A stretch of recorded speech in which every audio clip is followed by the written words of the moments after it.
Je vous salue tous dans le nom puissant, Sauveur béni, qui est le Seigneur Jésus-Christ. Une écriture que nous allons partager, c'est dans le livre de 1 Corinthiens, chapitre 16. Le verset 22, il est écrit: si quelqu'un n'aime pas le Seigneur, qu'il soit anathème. Maranatha. Amen. L'Écriture nous dit, si quelqu'un n'aime pas le Seigneur, si quelqu'un n'a pas l'amour de Christ dans son cœur, qu'il soit anathème, c'est-à-dire qu'il soit maudit. Donc quiconque n'aime pas le Seigneur Jésus-Christ est déjà maudit. Et plusieurs sur la terre disent: j'aime Jésus, j'aime Jésus, j'aime Jésus.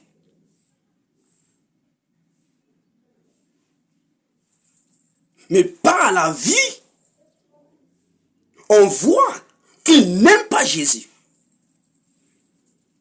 Par le comportement, on voit qu'ils n'aiment pas Jésus.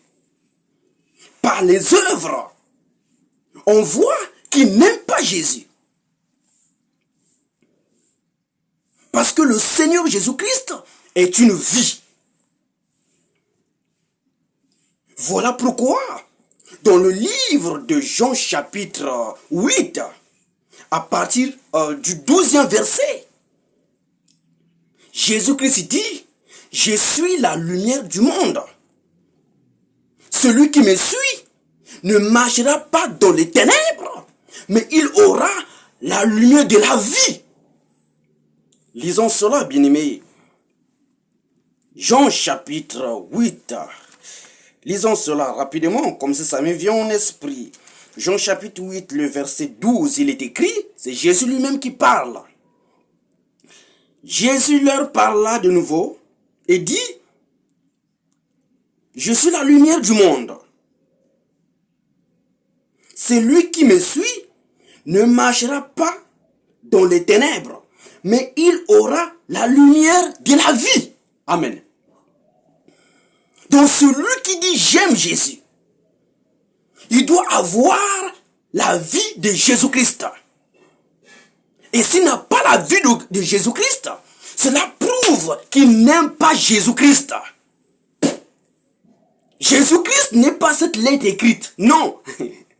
Jésus-Christ est un homme qui vit, qui marche. Amen.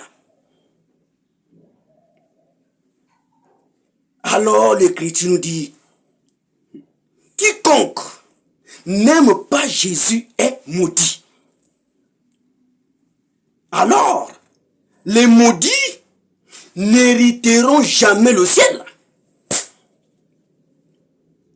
Et Dieu nous laisse l'opportunité à chacun sous la terre de prendre conscience, de se repentir et de revenir à Jésus.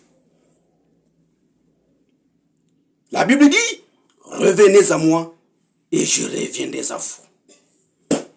Malachie chapitre 3, c'est écrit. Ainsi, Jésus-Christ est la parole faite chair. C'est-à-dire, si tu n'aimes pas le Seigneur, c'est que tu n'aimes pas la parole. Parce que la parole, c'est Jésus-Christ. Selon qu'il est écrit, je crois, dans le livre de Jean, chapitre 1er, à partir du 14e verset. Et la parole s'est faite chair. Lisons cela, Jean chapitre 1er. Jean chapitre 1er. Lisons cela, bien-aimés. Vous n'êtes pas, pour ceux qui ne connaissent pas certains versets, c'est très important de lire. Le 14e verset de Jean chapitre 1er, il est écrit: et la parole a été faite chair, et elle a habité parmi nous, pleine de grâce et de vérité, et nous avons contemplé sa gloire, une gloire comme la gloire du Fils unique venu du Père. Amen. Depuis le premier verset de Jean chapitre 1er, déjà l'Écriture nous dit, au commencement était la parole. La parole était avec Dieu, et la parole était Dieu. Et le verset 14, cette parole, alléluia, ce fait chair, ça dit, la parole de Dieu est devenue un homme. Dieu est devenu un homme. Amen, qui marche, qui parle, et que les gens peuvent toucher. Alors, si tu n'aimes pas Jésus-Christ, tu n'aimes pas la parole. Et si tu n'aimes pas la parole, c'est que tu n'aimes pas Dieu. C'est pourquoi il y a beaucoup d'hypocrites sur la terre, se cachant derrière du nom de Dieu. J'aime Dieu, mais tu es Jésus-Christ. Tu élèves les hommes à la place de Jésus-Christ, mais tu es maudit. Tu es maudite. C'est l'Écriture qui parle, ce n'est pas moi. Amen. C'est pourquoi, dans le livre, je crois, de Jean chapitre 14, le verset 23, il est écrit, Jean chapitre 14, le verset 23, il est écrit, je soulève la Bible. Ce n'est pas un roman que je lis, mais je lis la Bible. Amen. Gloire à Dieu. Jean chapitre 14, le verset 23 au verset 24, il est écrit, Jésus lui répondit, si quelqu'un m'aime, il gardera ma parole. Cela montre que ceux qui n'aiment pas Jésus-Christ ne gardent pas la parole de Jésus-Christ, mais ils gardent la parole des hommes, pas celle de Jésus-Christ. Et la parole des hommes donne la mort. Mais la parole de Jésus-Christ, alléluia, donne la vie. Parce que Jean chapitre 1 dit, en elle était la vie. Et cette vie était la lumière des hommes. L'Écriture continue à dire, Jésus lui répondit, si quelqu'un m'aime, il gardera ma parole. Et mon Père l'aimera. Nous viendrons à lui et nous ferons notre demeure chez lui. Celui qui ne m'aime pas ne garde point mes paroles. Amen. Celui qui m'aime, il garde mes paroles. Mais celui qui ne m'aime pas ne garde pas mes paroles. Oh, ça c'est fort. Qui parle ici? Ce n'est pas Pierre. Alléluia. Ce n'est pas Matthieu. Ce n'est pas Jean. Ce n'est pas un prophète quelconque. Mais qui parle lui-même le Seigneur. Qui parle. Or que 1 Corinthiens chapitre 16, le verset 22, nous avons lu que quiconque n'aime pas le Seigneur est maudit. Et lui-même le Seigneur parle. C'est lui qui garde pas. Celui qui ne garde pas ma parole est, voyons, c'est la réponse.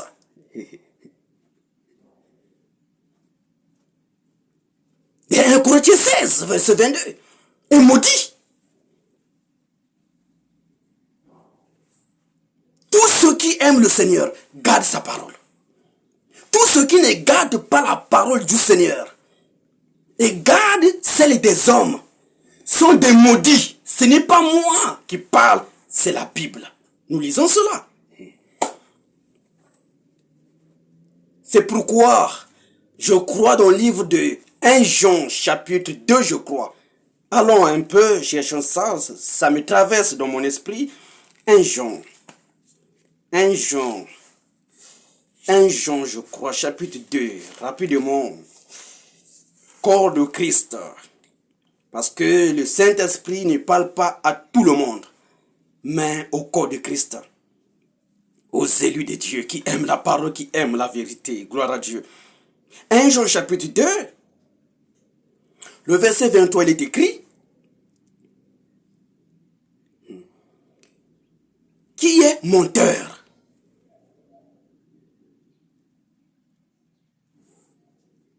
Sinon celui qui nie que Jésus est le Christ. Amen. On pose la question, qui est le menteur? Le menteur, c'est celui qui nie que Jésus est le Christ. Le menteur, c'est celui qui nie que Jésus est Dieu. Et nous connaissons que lui-même, Jésus, a parlé aux pharisiens, aux scribes. Vous accomplissez les œuvres de votre Père, qui est le diable. Il est menteur dès le commencement. Amen. Alors vous êtes qui? Des fils et des filles du diable. Ce n'est pas moi. C'est écrit. Descendons plus vite. C'est écrit, ce n'est pas moi. Toujours dans le livre de 1 Jean, chapitre 3. On doit revenir. S'il vous plaît. Mais lisons ça en bas d'abord. 1 Jean chapitre 3, le verset 4 est écrit: quiconque pratique le péché transgresse la loi. Et le péché est la transgression de la loi. Or, vous le savez, Jésus a apparu pour ôter les péchés. Il n'y a point en lui de péché. Quiconque demeure en lui ne pratique pas le péché. Quiconque pratique le péché ne l'a pas vu, ne l'a pas connu. Petits enfants, que personne ne vous séduise. Celui qui pratique la justice est juste, comme lui-même est juste. Celui qui pratique le péché est du diable. Car le diable pêche dès le commencement. Le Fils de Dieu apparut afin de détruire les œuvres du diable. Quiconque est né de Dieu ne pratique pas le péché, parce que la sémence de Dieu demeure en lui. Et il ne peut pécher parce qu'il est né de Dieu. C'est par là que se font reconnaître, gloire à Dieu, les enfants de Dieu et les enfants du diable. Amen. C'est là qu'on reconnaît les enfants de Dieu. Et les enfants du diable, c'est la Bible qui le dit. Ça ne vient pas de moi, votre frère. Revenons. Le verset 23 de 1 Jean chapitre 2. L'Esprit a bien dit que non, on doit revenir. Il dit, qui est menteur? Sinon c'est lui qui nie que Jésus est le Christ. Celui-là est l'antichrist. Donc il y a plusieurs antichrists se cachant derrière la Bible, derrière le nom de Dieu. Plusieurs, ils sont nombreux. Il dit, qui nie le Père et le Fils? Le verset 23. Quiconque nie le Fils n'a pas non plus le Père. Quiconque se déclare publiquement pour le Fils a aussi le Père. Si tu nies le Fils, tu ne crois pas que Jésus-Christ est Dieu. Tu prends le nom d'un humain, d'une créature, et le vénérer au-dessus de Jésus-Christ. Tu es un antichrist. C'est la Bible qui parle. Non pas seulement un antichrist, mais tu es maudit ou tu es maudite pour tes femmes. Ce n'est pas moi, c'est la Bible. Dieu est en train de jeter son filet afin que ses élus comprennent la vérité et sortent des ténèbres pour venir à Jésus-Christ.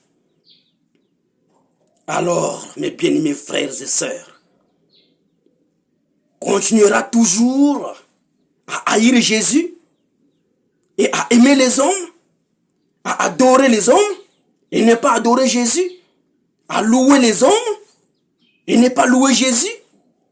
C'est lui qui est venu mourir à la croix pour toi.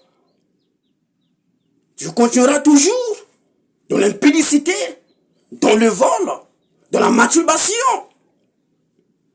dans l'homosexualité, dans l'espionnage, dans la calomnie, dans le mépris, dans les jalousies, dans la vengeance. Oh, que Dieu a dit, ne vous vengez point vous-même, mais laissez la colère de l'Éternel agir. À moi la vengeance, à moi la rétribution.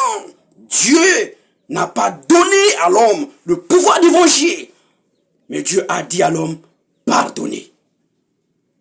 L'homme doit pardonner et doit laisser Dieu faire justice. Alors, revenons tous à Jésus-Christ. Croyons qu'il est le Dieu véritable. C'est écrit, oh ça me vient, oh merci Seigneur, dans 1 Jean toujours, chapitre 5, le verset 20, on doit s'arrêter là, par la grâce de Dieu. Il est écrit, nous savons aussi que le Fils de Dieu est venu et qui nous a donné l'intelligence pour connaître le véritable. Et nous sommes dans le véritable, en son Fils Jésus-Christ. Oh, gloire à Dieu. C'est lui qui, le Fils, c'est lui qui est le Dieu véritable et la vie éternelle. Qui est le Dieu véritable? Qui est la vie éternelle? Mais c'est Jésus. Alors, revenons tous. Soyons humbles devant le Seigneur. Soyons humbles devant la parole. Revenons tous à Dieu. Il a besoin de chacun de nous. Que Dieu vous bénisse et qu'il nous aide tous. Shalom. À la prochaine.